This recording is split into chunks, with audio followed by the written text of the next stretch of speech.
अरे वाह अन्नट्టు देखो दो दो लाइट चालू करता मामा रो रो के पूरा गला सूख जाता पानी भी नहीं पीती हाँ करो थोड़ा सा पानी पियो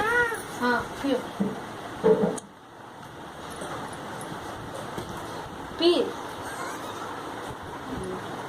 गला सूख जाता बोली ना पानी पी बहुत गंदे करके एक झापड़ मार गया अभी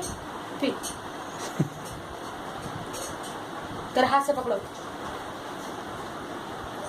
उसको काटना नहीं टुकड़ा निकल जाएगा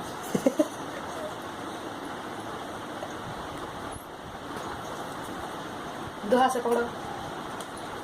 पकड़ो पियो वो नहीं देगा वो तेरा सामान है क्या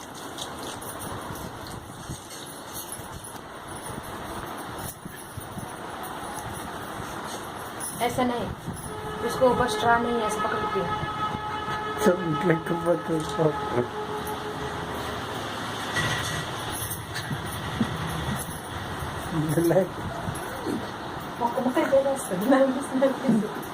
మొత్తం పొల్ల ఉంటుంది అప్పుడు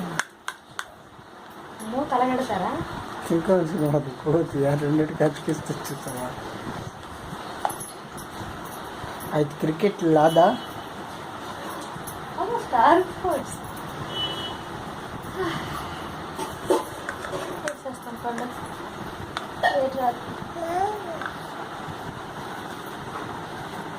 హిందీ